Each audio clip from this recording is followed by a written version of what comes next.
Ustadz dari Setiawan NC, dan monggo Bapak Ibu, karena kita bertolakul ilmi, selamat menyimak, mendengarkan. Kalau misalnya berkenan silakan mencatat, dan semoga apa yang akan beliau sampaikan akan menjadi kita ambil ibroh atau pelajarannya. Kepada beliau Ustadz dari Setiawan LC, waktu sepenuhnya kami haturkan. Monggo.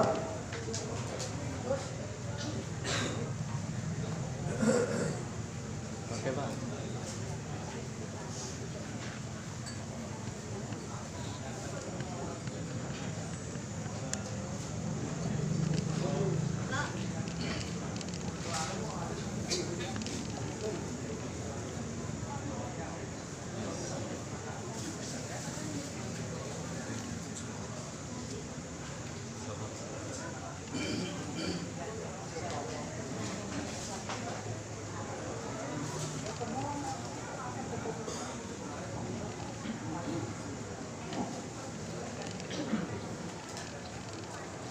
Bismillahirrahmanirrahim.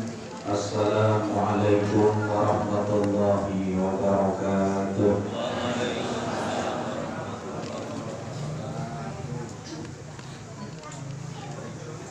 Alhamdulillahi rabbil alamin, wa bihi nasta'inuhu ala umuri dunya waddin.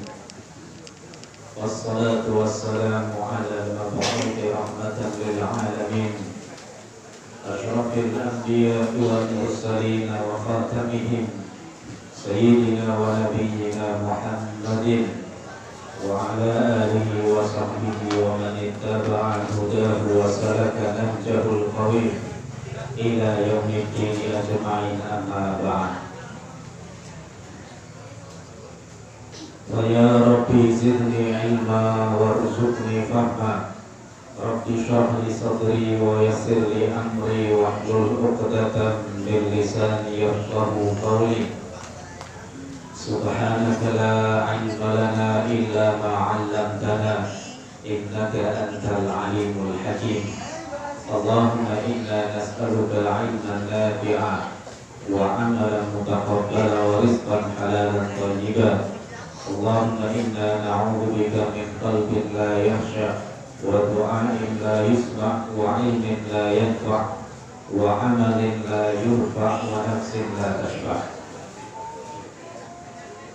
Kepada matur para ahli ulama, para ustaz, para ustazah, para guru, para sepuh bini sepuh, khususipun pimpinan daerah Muhammadiyah Kabupaten Batang, pimpinan cabang Muhammadiyah Kecamatan Batang, untuk pimpinan ranting Muhammadiyah Perum Kalisalak, pada ibu-ibu Aisyah, Nasihatul Aisyah, juga kepada segenap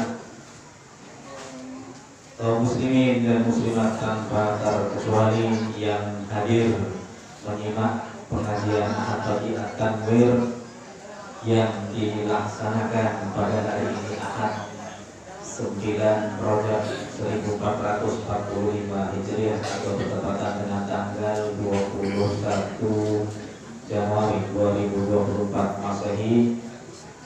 Alhamdulillah, marilah pada kesempatan yang berbahagia ini kita senantiasa bersyukur kepada Allah Subhanahu wa taala. Dengan karunia dari Allah Ta'ala kita bisa berkumpul ngaji bareng-bareng, yang mana pengajian At-Tanwir, pengajian kita Muhammadiyah ini salah satunya adalah setiap yang enggak cuma ustadznya yang dapat isyarah, jamaahnya juga dapat isyarah, kata Pak Suarjono. Itu buktinya dapat amplop satu-satu. Itu semuanya isi 100.000. Bayangkan itu yang terkumpul berapa, Pak? Amin Allahumma amin. Amin apa kabul? Ya kabul aja. Kadang-kadang sensitif.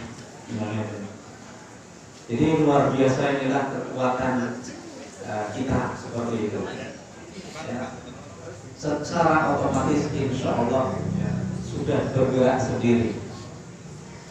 Marilah tidak lupa sholawat dan salam pada kesempatan kali ini senantiasa dan tidak henti-hentinya kita hadiahkan kepada junjungan kita Nabi besar Muhammad Sallallahu Alaihi Wasallam, kepada keluarga, sahabat serta umat beliau yang senantiasa istiqamah, yang kita nantikan syafaat beliau di yaumil qiyamah. Amin ya rabbal alamin.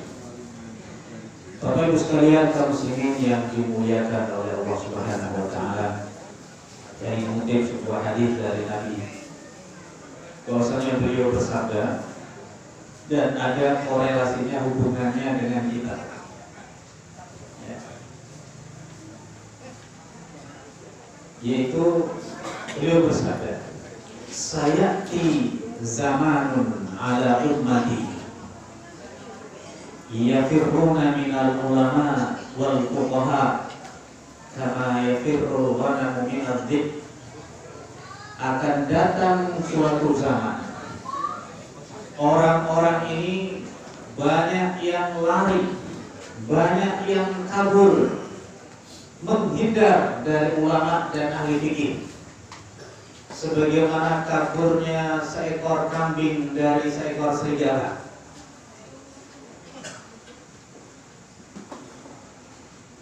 Jadi nek karo kiai mukti. Kadang-kadang orang tanya itu karena masalah yang kira-kira paling enteng dia dapat itu jawaban. Ustaz, saya ada masalah. Masalah saya ini apa namanya? Rumah. Gimana ini cara solusinya? Solusinya adalah ya kamu rajin-rajin sholat, kamu rajin tahajud. Nganyam Pak, nganyam Bu. Sing liyane omong ora. Lah yo sing ngomong. Jawa sing donga sing gampang. Nah iki lho. Ya doa itu enggak salah. Mutlaknya doa itu dilepas. Jadi kapanpun kita ini berdoa dengan doa apapun selagi itu doa baik seperti itu. Ya kan? Itu adalah silahkan, tapi masalahnya adalah konsekuensinya dari semuanya itu adalah doa. Sholat itu ya adalah doa, puasa itu doa, sedekah itu doa. Tapi orang kadang sukanya yang instan, yang cepat, tidak mau yang berat, sehingga lari dari yang namanya majelis taklim, lari dari dia menuntut ilmu.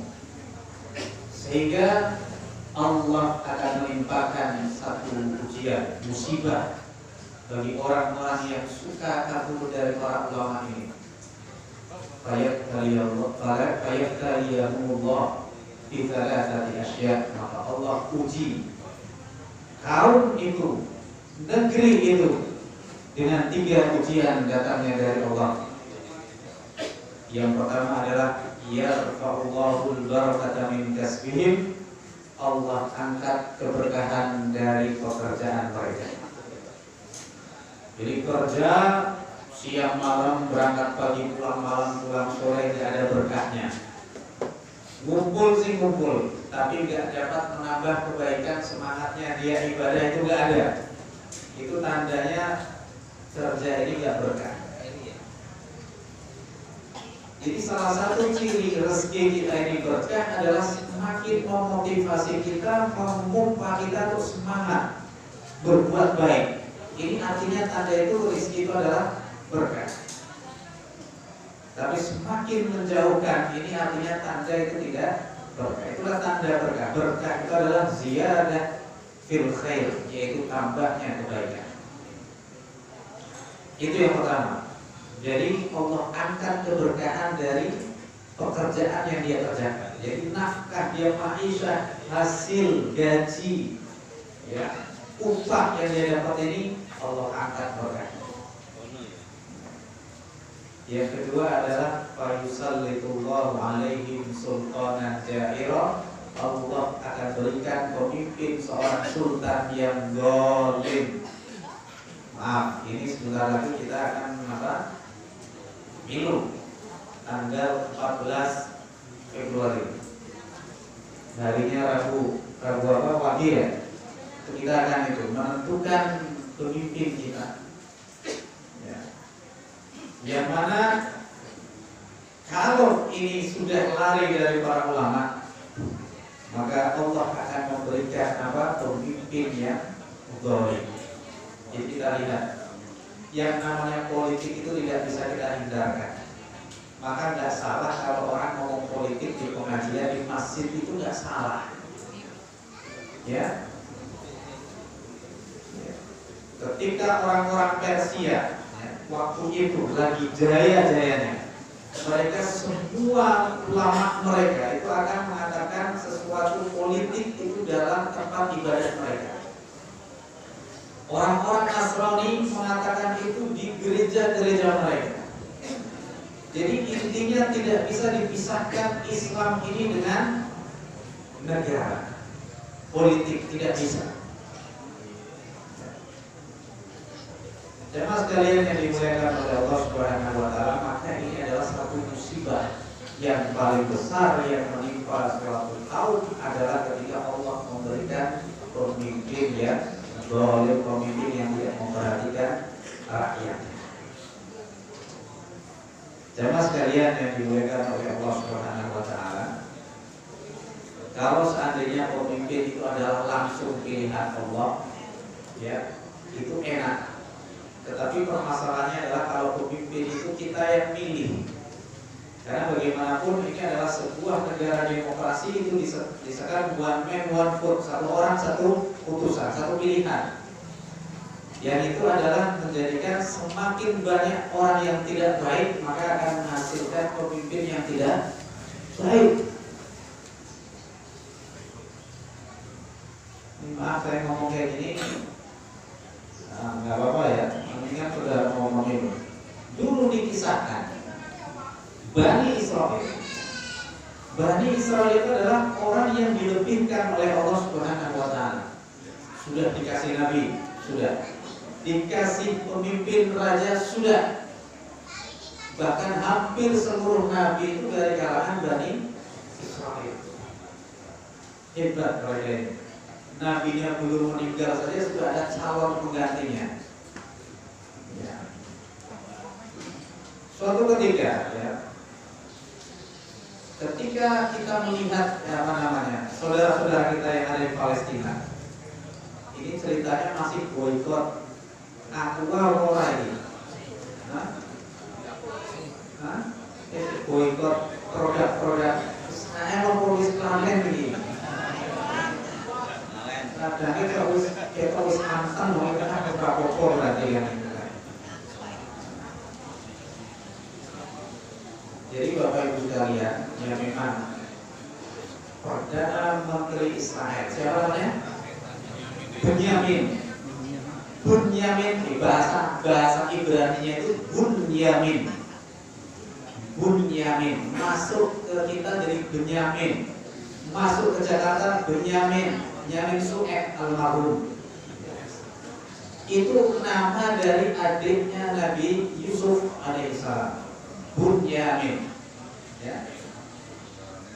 Netanyahu itu mengatakan bahwa seberapa kuat mereka orang-orang Islam itu mau memboikot produk-produk kita itu seberapa kuat, berapa lama, teknik ini kuatir kan kapan, mau gaya gertaan. Karena apa, terbukti bahwasanya orang-orang Yahudi itu pintar. Hampir seluruh produk atau marketing di dunia itu adalah mereka pegang. Mereka orang sedikit, tapi masya Allah berbicara ekonomi itu luar biasa. Makanya apa? Berbicara politik itu yang nomor satu itu dalam ruang lingkup politik Islam itu adalah yang pertama diperbaiki itu ekonomi, Pak. Nah, ekonomi enak baru pemerintahan. Jadi kita berbicara tentang ketatanegaraan. Yang pertama ekonomi. Kenapa? Nek wong ki war kabeh. Kalau orang itu kenyang semua, orang itu punya duit semua, mau membentuk pemerintahan yang bersih itu insya Allah lah gampang. Gimana betul? Itu pasti gampang. Itu ekonomi. Bahkan sholahul ummah fil ilmi wal amal. Maslahatnya sebuah umat itu terletak pada kebaikan ilmunya. Dia berilmu, dan yang kedua adalah berduit, berharta. Itu. Ada ustaz di kampungnya, ada kos-kosan. Kos-kosan itu ya kita tahu sendiri ya namanya kos-kosan. Niatnya buat PLTU, tapi sekarang TU-nya hilang. Iya kan? Berarti kan dia narkoba, ya di PLTU itu sudah ramai. Masalahnya sekarang TU-nya hilang. Tokoh masyarakat Pak RT berkumpul sama ustaz, datang yang punya kos-kosan. Pak, ya mohon sewu Pak, di sini itu ya kalau ada yang ngekos kayak gitu bisa merusak masyarakat. Gimana lah, aku kok iya aku usahanya yang modalnya utang, ya, pamer. Terus hanya dia mikir, nah memang kenyataannya seperti itu. Akhirnya kadang mereka itu dicibir. Kenapa? Oh nggak ada yang orang juga, Ustaz TP orang juga. Jadi kadang kita ini butuh power yang namanya ekonomi. Makanya jadi orang Islam itu harus orang Islam yang mandiri, orang yang kaya seperti itu, supaya tidak direndahkan orang. Coba kalau datang ke acara sugih, Ustaznya umumnya dia juga orang yang wah masya Allah, pasti saya yakin orang itu sudah minder terlebih dahulu. Karena orang itu apa nggak mau dinasihati sama orang yang lebih rendah dari dia. Apalagi berbicara tadi masalah. Jadi masalah ekonomi ini harus diperbaiki karena kebaikan kemaslahatan sebuah umat itu dinilai yang pertama ilmi, berilmu, dan mal adalah harta. Baru setelah itu berbicara tentang pemerintahan yang bersih. Kata orang Inggris ya, intinya sebodoh-bodohnya orang itu adalah orang yang tidak mau berbicara politik. Politik yang kotor. Politik itu apa? Gak boleh bicara politik di masjid, di pengajian, gak boleh seperti itu kan? Padahal secara tidak langsung dia ini setiap hari selalu berbicara dan bersinggungan dengan masalah politik. Contoh, bensin muda, itu kan karena kebijakan politik. Barang-barang naik, sembako naik. Ini adalah kita berbicara tentang kebijakan politik. Yang ketiga yang harus diperbaiki adalah tatanan pendidikan. Pendidikan Pak, Bapak Ibu sekalian. Kita lihat negara-negara maju itu mereka memasang pendidikan itu gratis. Saya punya teman dari Maroko. Anak seorang karyawan pabrik, seorang yang kira-kira kerjanya yang pabrik, motor, pokoknya Primatek, Sumbertek jangan dia, ya, pingin jadi dokter Pak, kira-kira isol orang. Sedangkan daftar jadi dokter semua kan nggak semua orang kan ya, untuk jadi dokter itu kan orang tertentu kan. Satu orang kaya itu pintar dan juga apa namanya, kalau sekarang sih ada sih beberapa universitas sudah yang hafiz Quran, maka insya Allah dia akan mendapatkan beasiswa full, ada masya Allah. Berarti pemerintah kita sudah sadar karena ternyata orang hafiz itu orang pintar seperti itu. Tapi kalau secara umum Bapak Ibu sekalian berbicara orang fakultas kedokteran, masya Allah 20 itu seberapa? Ini kan kita berbicara itu. Dia bisa kuliah di mana? Di Maroko. Kita tahu bahwasannya kita berbicara negara dibandingkan dengan Saudi yang masih kaya Saudi kan. Itu memberikan apa? Beasiswa ya kedokteran itu bagi orang dia itu mampu meskipun anak ini apa namanya di total itu hampir rata-rata semua biaya pendidikan itu adalah disokong oleh negara. Ya, kecuali kalau ada tambahan-tambahan praktek itu beda lagi. Intinya apa? Negara betul-betul menjamin. Kita tahu, ya namanya kalau di kita dari pendidikan orang jadi guru. Guru itu adalah diguru dan ditiru. Pahlawan tanpa tanda jasa. Tetapi profesi guru di Indonesia itu rata-rata, ini kita bicara rata-rata, apalagi guru swasta atau seperti itu. itu masih jauh, masih dibandingkan kesejahteraannya itu dibandingkan dengan profesi-profesi yang lain. Di Singapura profesi guru, tidak usah Singapura, negara-negara maju itu profesi guru adalah profesi nomor 1. Itu betul-betul itu anggaran 20% negara itu untuk apa?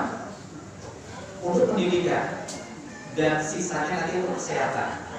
Sehingga apa? Sekolah gratis, sekolah bayarnya murah, gaji guru tinggi.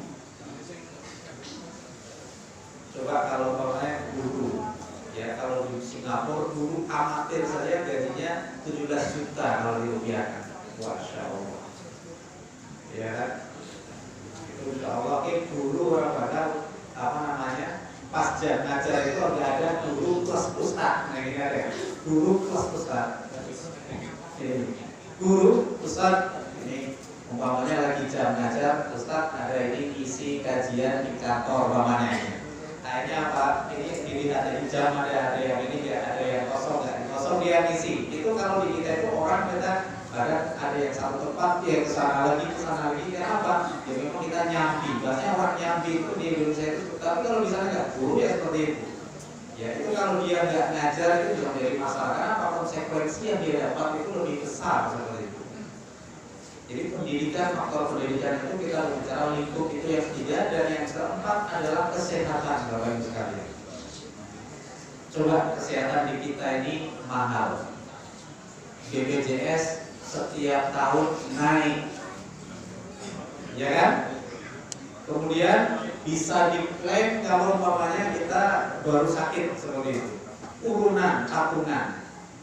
Kita udah bayar pajak, pajaknya itu tinggi, ditambah ini untuk kesehatan pun kita bayar.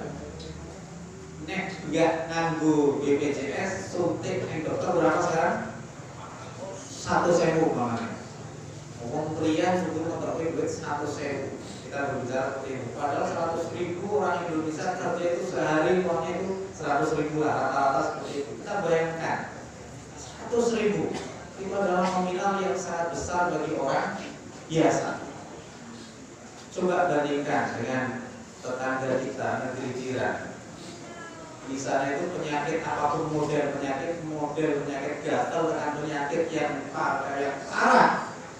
Itu biaya pendidikan, biaya kesehatan itu cuma Rp1 atau Rp2.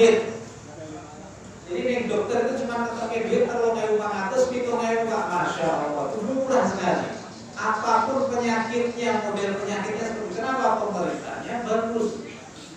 Faktor kesehatan itu apa namanya diperhatikan. Pendidikan kesehatan itu yang paling penting. Sehingga membentuk pemerintahan ini kita berbicara masyarakat kita ini bukan masyarakat yang apa namanya yang pragmatis. Sehingga apa? Ya kalau kita perhatikan sekarang yang namanya politikan di Indonesia itu politik pragmatis. Wadipiro dan lain sebagainya itulah jadi permasalahan. Nah, Bapak Ibu sekalian yang dimuliakan oleh Allah Subhanahu wa taala, kita ini adalah orang yang hidup di akhir zaman, yang mana kita ini punya usaha, artinya kita punya ikhtiar sendiri supaya kita mendapatkan itu. Kalau kita ikhtiar kita ini tidak maksimal untuk mendapatkan seorang pemimpin yang diidam-idamkan untuk kelangsungan dan kebaikan dari bangsa kita ini, maka kita ikhtiar kita tidak maksimal, maka yang terjadi adalah pemimpin kita pun ya seperti itu, tidak maksimal. Dulu Bani Israel, ya kita kembali ke Bani Israel. Mereka punya nabi, mereka punya raja. Mereka punya nabi, mereka juga punya raja. Dan juga ada nabi yang juga mengkolaborasikan antara dia raja dan juga seorang nabi, seperti Nabi Daud, seperti Nabi Sulaiman alaihissalam. Itu nabi juga seorang raja. Itu mereka dipimpin seperti itu, setiap generasi seperti itu. Tapi permasalahannya itu tidak cukup bagi mereka. Betapa ngeyelnya Bani Israel, ya. Suatu ketika Bani Israel ini pernah mengalami yang namanya titik nadir mereka, ya, krisis dan lain sebagainya. Mereka mengalami titik nadir seperti itu. dan harapan itu sebenarnya masih ada. Teman sekalian, mintalah seorang ada nabi. Kalau nabi itu tidak terputus, ada pemimpin yang harus mereka, yang melalui mereka, karena yang memimpin mereka itu harus ada. Allah mengatakan ya di dalam surah Al-Baqarah 246 ya, Allah mengatakan alam tara ilal mala'i min bani Israil min ba'di Musa. Tidakkah kau perhatikan wahai Muhammad tentang pembesar dari Bani Israel yang datang setelah Nabi Musa? Ketika mereka ini request kepada Nabi mereka, minta diberikan seorang raja, yang raja itu dengannya dia bisa memimpin Bani Israel untuk berperang, berjihad di jalan Allah Subhanahu wa Ta'ala. Ya. Nabi itu menjawab, kalau Nabi itu namanya ada yang mengatakan Nabi Samuel, ada yang mengatakan Nabi Sam'un, masuk kita dari Samson, kuat. Kenapa? Nabi itu disesuaikan dengan keadaan umatnya. Nabi Samson kan kuat. Kenapa? Ya didakwa itu orang-orang gede kuat. Waktu itu ada dinasti Amalek, orangnya kuat-kuat. Gimana kalau mendakwa orang kuat-kuat, nabinya kecil? Seperti itu. Masuk ke kita Samson, kan seperti itu ya. Yang katanya kekuatannya itu ada di rambutnya. Ini kan cerita-cerita karangan-karangan aja ya. Samson apa itu? Delila, kayak Samson Delila ya. Itu kekuatannya ada di rambut kekeknya begitu. Itu dicukur katanya bisa lemes gitu.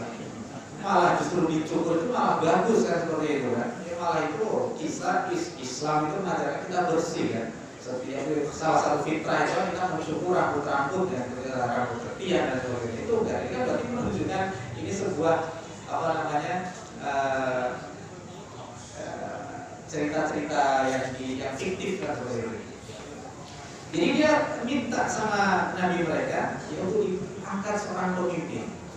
Minta pemimpin, dan pemimpin itu langsung didoakan oleh nabi mereka. Langsung Allah yang kasih ini orangnya siapa? Kalau kalian dikasih raja, jangan-jangan kalian nggak mau perang.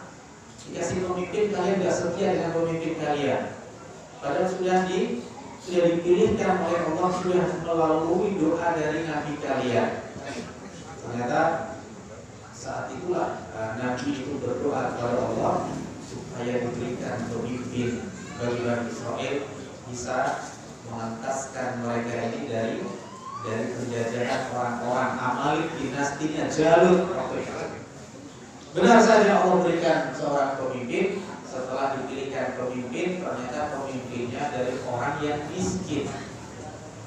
Ternyata orang yang miskin, orang yang biasa pekerjaan itu biasa-biasa saja. Allah pilih namanya Talut. Pemimpin mereka namanya Tolut.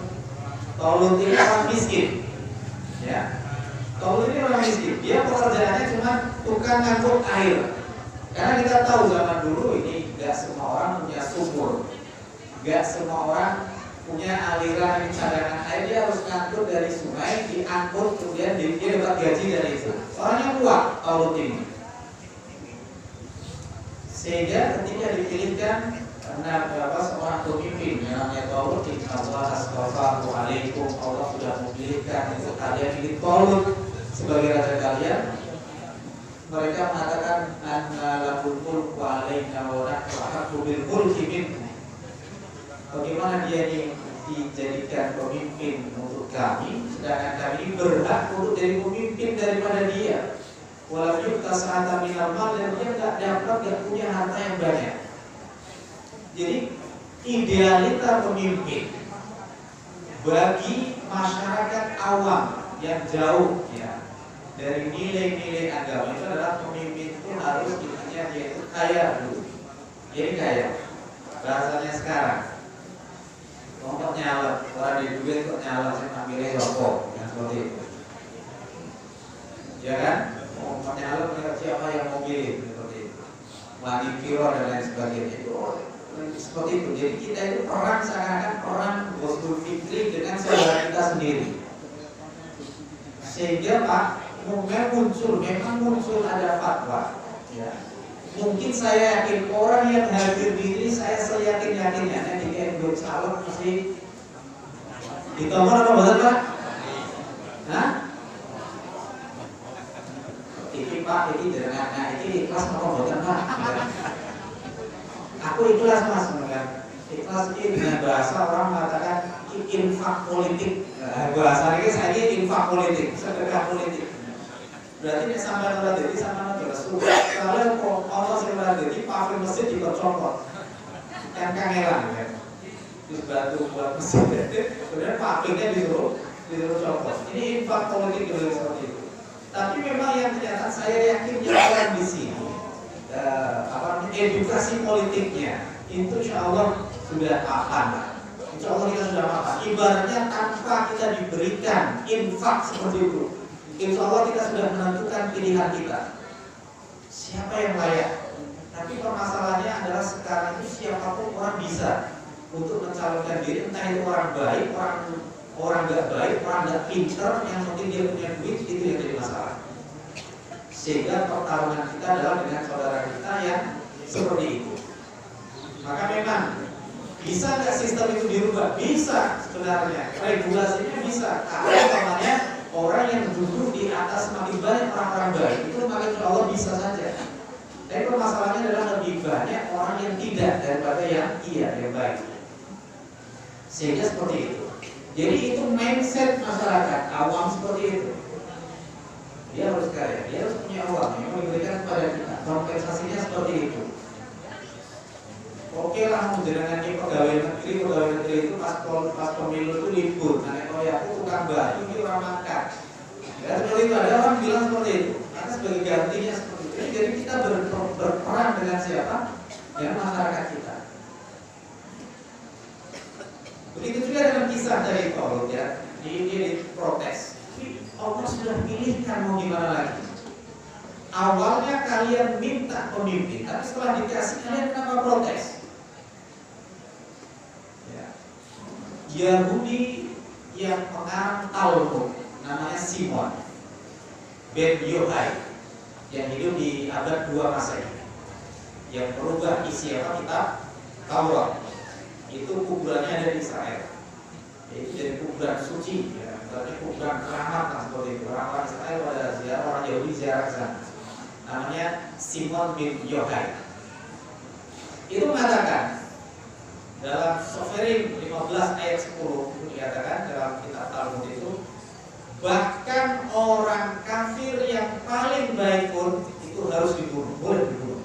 Itu ajaran orang Yahudi. Zionis seperti itu.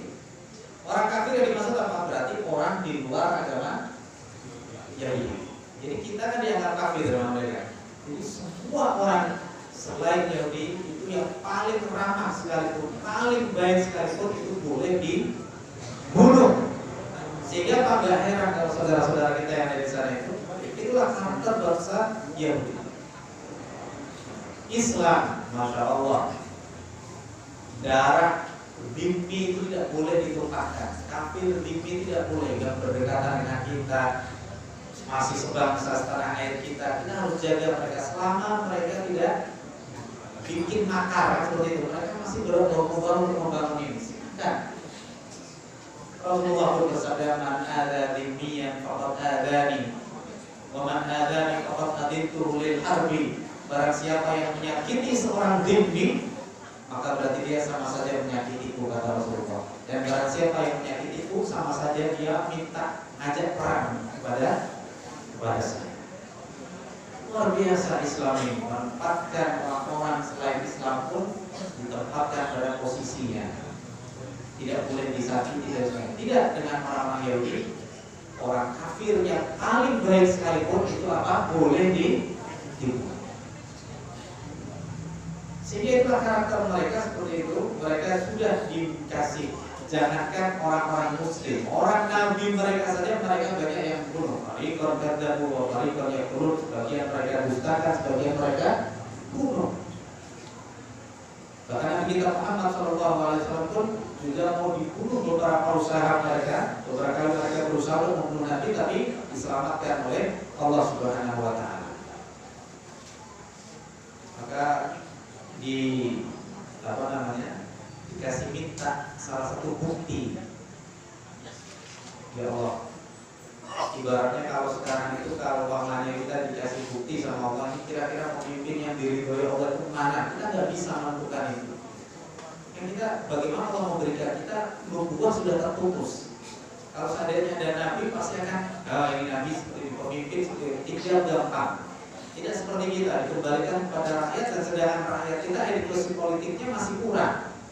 Sehingga permasalahan di kita adalah partai Islam itu kurang laku dibandingkan dengan partai yang tidak Islam. Padahal dulu sudah ada Masyumi, tapi Masyumi justru ditenggelamkan. Orang NU, Muhammadiyah, semua ormas berkumpul pada apa? Masyumi, Majelis Syura Muslimin Indonesia. Seperti itu. Sekarang berbeda masanya. Dan kembali kita tadi kepada masalah yang menimpa bagi saya daripada Taulut tadi, minta bukti kepada Nabi mereka, kira-kira apa tandanya kalau itu Nabi? Kan angel gitu, jadi angel requestnya itu angel ya gitu. Minta request yang macam-macam yang perfect seperti apa? Nanti tandanya adalah di ayat 248, ayat yang tabut fihi sakinatun min rabbikum, akan datang yang namanya tabut peti peninggalan Nabi Musa dan Nabi Harun yang berisi tentang peninggalan barang pusaka Nabi Musa dan Nabi Harun. Ada kata para ulama berisi tongkatnya Nabi Musa, ya, berisi tongkat. Ada yang mengatakan adonan manna salwa, ada yang mengatakan lembaran laut daripada kitab Taurat itu tersimpan di situ, yang dicuri oleh nenek moyangnya Raja Jalut sebagai simbol kekuatan Bani Israel, itu dicuri oleh mereka. Jadi Bapak Ibu sekalian, jadi zaman dulu itu kita berbicara tentang sebuah simbol ya. Setiap bangsa itu punya simbol, punya lambang, punya bendera. Ya, punya bendera yang itu ibaratnya dihormatilah seperti itu. Ketika mereka barang itu mereka curi, mereka tahu bahwasanya barang pusaka ini berbeda dengan barangnya. Keramat itu bukan berarti kok ada tahayulnya, bukan, tapi bisa membangkitkan kita ini benda keramat. Benda keramat itu harusnya, oh ini peninggalan Rasulullah apa? Ini Al-Quran, keramat ini. Berarti kita bisa menjadi orang yang ahli Quran, baca Quran terus seperti itu. Kita melihat di museum, kita melihat tongkatnya Rasulullah, bajunya Rasulullah, ini barang keramat ya, bukan keramat kemudian disimpan, kemudian diwapa, bukan seperti itu. Maksudnya keramat itu adalah kita bisa mengambil ibrah dari itu. Oh ya Allah, ini saya melihat itu Rasulullah pakai ini, sedarnya Rasulullah, biar tumbuh kecintaan kita, semangat keislaman kita. Itu maksudnya seperti itu. Dicuri itu keramatnya barang dari peninggalan Nabi Musa itu oleh seorang raja dari Babilonia. Makanya kenapa Amerika itu nyerang Irak, salah satunya adalah alasannya invasi di tahun berapa itu 2003, Saddam Hussein itu diincar oleh Amerika dengan dalih punya senjata pemusnahan massal. Itu dengan alasan bukan karena alasan itu saja dia Muslim, tapi teringat dengan masa lalu sejarah itu orang Babilonia itu adalah kaum perusak. Babilonia itu adalah penguasa bumi. Raja Namrud itu dari Babilonia, Raja Jalut itu dari Babilonia. Baitul Maqdis itu diperebutkan oleh semua bangsa-bangsa, bahkan oleh agama-agama. Itu dikuasai oleh mereka. Bahkan raja dunia yang kedua itu yang menguasai dunia, kata Rasulullah, itu adalah semua orang Babilonia, yaitu Namrud dan Bukhtanshar yang menguasai Baitul Maqdis, yang memperbudak Bani Israel. Itu adalah mereka. Sehingga apa? Seakan-akan ada konspirasi seperti itu orang Babilonia. Orang Irak ini dulunya adalah Babilonia. Maka diserbulah itu yang namanya Irak itu, kemudian sampai dihukum mati, itu pengadilan internasional itu Saddam Hussein. Apa yang terjadi sekarang? Irak tidak seperti kondusif di zaman Saddam Hussein. memang namanya Saddam Hussein. Bapak Ibu tahu nggak Saddam Hussein itu artinya apa? Hussein tahu ya? Hussein apa sih pun apa? Hussein itu kan kebaikan ya, Hussein kebaikan yang kecil. Kalau Saddam itu apa? Itu namanya sesuai karakternya. Saddam itu ahli tabrak. Saddam dulu itu menabrak, jadi menabrak musuh-musuhnya. Jadi Saddam itu tukang tabrak. Jadi namanya Saddam itu jadi menabrak. Jadi orang menabrak musuh-musuh sampai orang Syiah di Iran itu nggak berani keluar itu apa namanya suara itu. Tapi setelah itu lengser seperti itu, maka konflik ternyata makanya dalam Islam tidak ada yang namanya revolusi, itu tidak ada. Apalagi pemimpin yang Muslim itu tidak ada, karena akan menimbulkan kekacauan yang lebih besar. Berbeda dengan Syiah, Republik Iran Syiah itu mereka mendirikan negara dengan revolusi. Seperti itu. Jadi kita kembali lagi, itu dicuri oleh mereka peninggalan dari Nabi Musa itu, yang itu adalah simbol supaya orang ini belajar sejarah. Dan alhamdulillah peninggalan kita kan, kita ada barang-barang pusaka itu bukan berarti itu dianggap sebagai ini jimat dan lain sebagainya, enggak, tapi untuk mengenang. Kan seperti itu.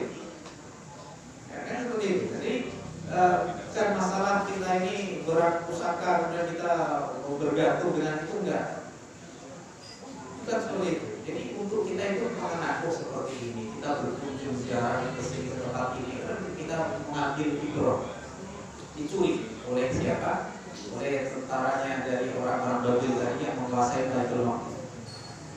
Seperti halnya gini Pak, yang bapak-bapak pasti dulu pernah yang namanya zaman sandiwara radio, ya. Ibu itu nanti berkakil mirip sandiwara radio zaman Kolombia 80-an, 90-an, ada sandiwara radio apa itu? Saus Sepuh, Majapahit, ya kan? Itu kan dulu ada yang namanya pemberontakan Rakuti, ya. Pernah tahu ya? Wah, itu rajanya Jayanegara. Itu dulu Rakuti itu pernah berontak kepada Majapahit. Gara-gara apa? Dia itu merasa pendekar tapi tidak dapat jabatan strategis. Nah, kebetulan Jayanegara ini memang raja kedua setelah siapa? Raja pertama itu Raden Wijaya. Nah, itu yang pertama. Itu apa namanya? Majapahit itu punya barang pusaka ceritanya. Pusakanya itu dalam, saya suka sejarah. Negara Kertagama itu ada gong. Jadi kalau mau perang itu gong itu dibunyikan. Kan boleh. Musik dalam untuk perang kan kayak dulu kan pakai trompet. Nah itu kan, atau genderang, atau apu, ini orang perlu membangkitkan semangat. Itu yang salah satu yang diperbolehkan musik dalam apa? Seperti apa perang. Itu ternyata gongnya Majapahit itu dicuri sama Rakuti.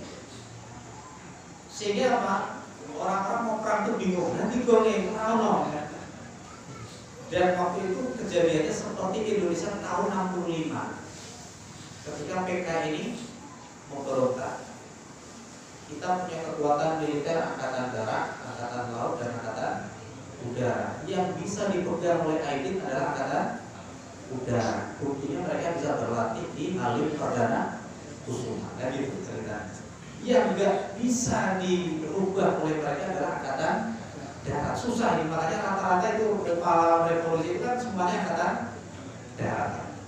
Itu sama persis ya, kejadian yang terjadi pada waktu itu ya, namanya di Majapahit itu ada dicuri itu gong oleh Rakuti, dan ternyata ada satu pasukan itu sudah berkhianat, mau menyerang bareng. Ada pasukan yang masih setia dan ada satu pasukan yang menunggu. Menunggunya gimana? Saya tidak ikut siapa-siapa. Saya nggak membela raja, saya nggak membela Rakuti. Saya cuma duduk saja. Maksudnya apa? Itu orang berdua biar berantem. Kalau udah capek saya baru serang. Itu orang paling licik. Jadi nunggu musuh itu pada berantem sendiri. Kalau udah capek kita duduk. Ini paling licik. Ada yang masih setia, ada yang sudah berkhianat. Seperti kisah tadi. Itu ternyata apa? Barang pusaka itu mereka curi. Dan itu sama seperti persis bedanya kalau konsep dalam Islam barang pusaka bukan untuk dijadikan jimat, tapi sebagai untuk mengenang ini untuk apa? Untuk mengenang bagaimana kejayaan masa lalu seperti itu saja, cukup untuk membangkitkan semangat.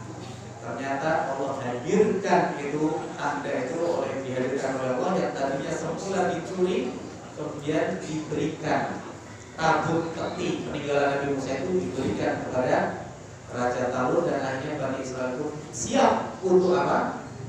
Untuk berperang. Akhirnya, oh ya benar, ini buktinya sudah Allah hadirkan.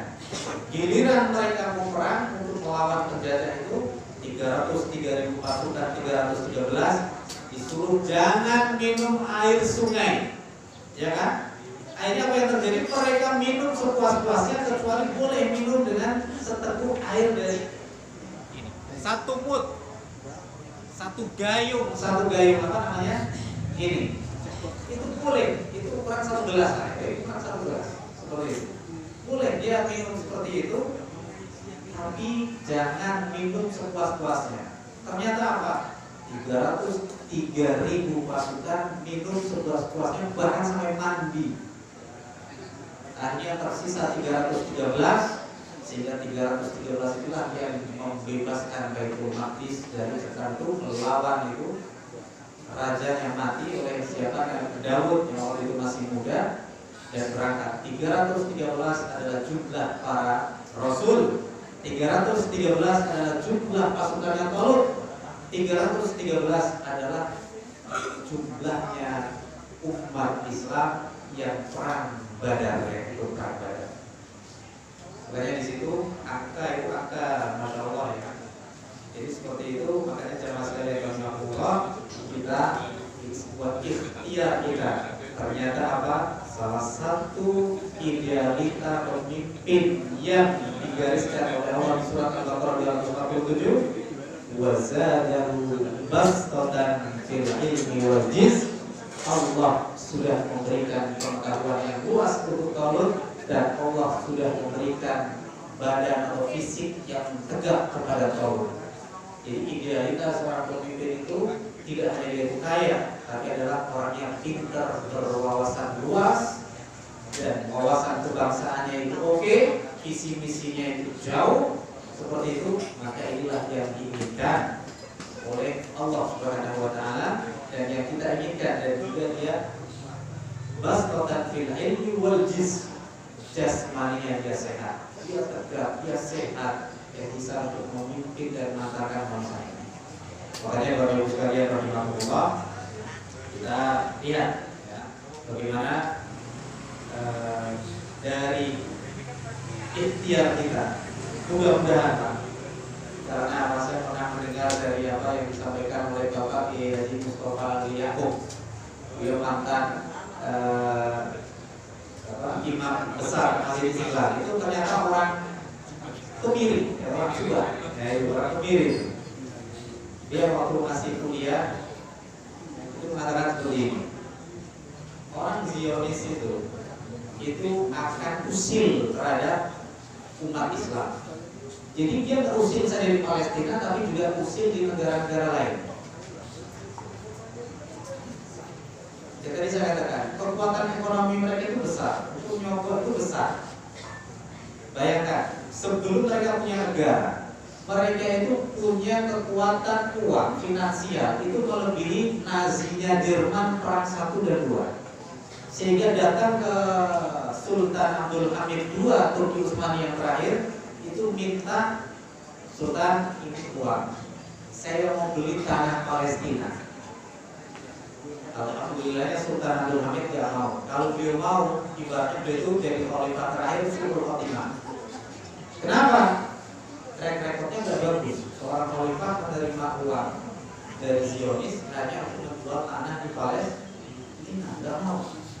Alhamdulillah. Jadi kekuatan mereka sebelum mereka punya negara pun, mereka itu kekuatan finansial itu melebihi Nazi Jerman.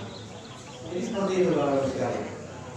Jadi kita ini yang kita berbicara tadi tentang masalah bastatan fil ilmi wal jism, mudah-mudahan idealita pemimpin yang akan memimpin bangsa ini. Dari kata Kiai Haji Mustafa Yaakob, ternyata orang Zionis akan usil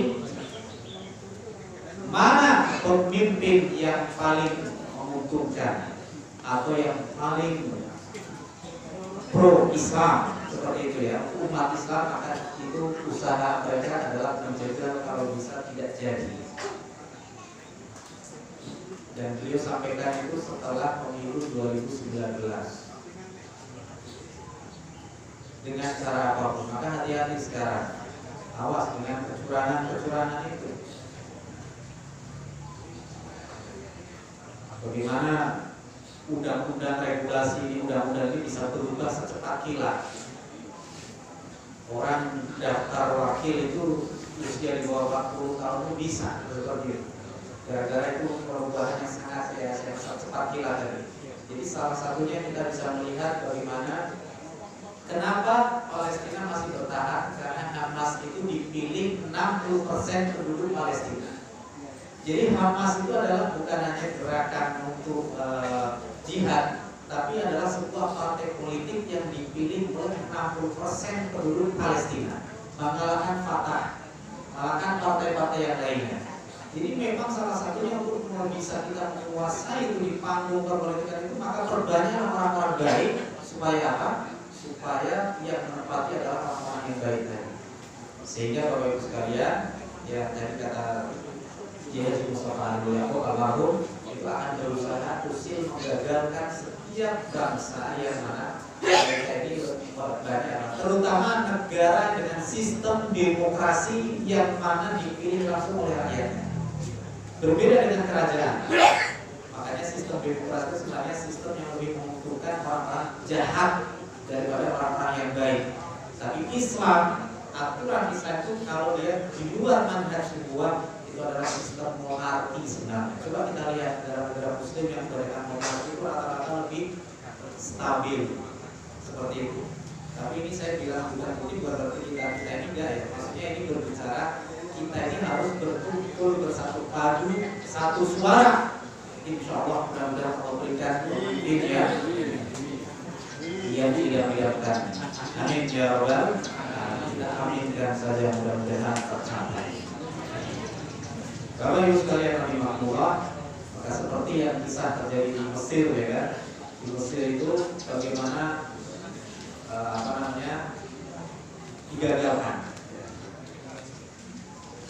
digagalkan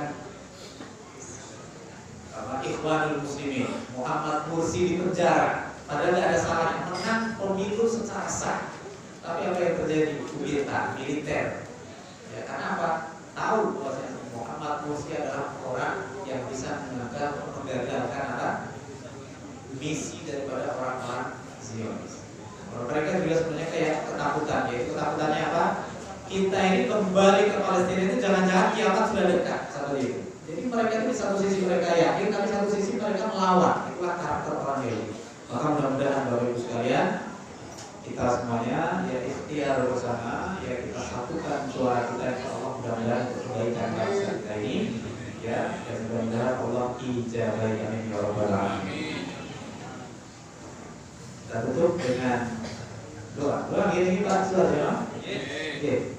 Ala hadhihi niyyah al-Fatihah. A'udzubillahi minasyaitonir rajim. Bismillahirrahmanirrahim.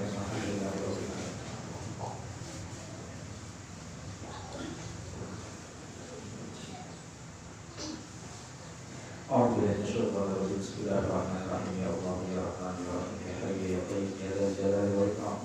Ya Rabbi la tahmil kama yanbaghi li jalali wajhika wa 'azimi sultanik. Allahumma shalli ala nabiyyina Muhammad wa ala alihi wa sahbihi wa sallim tasliman katsira.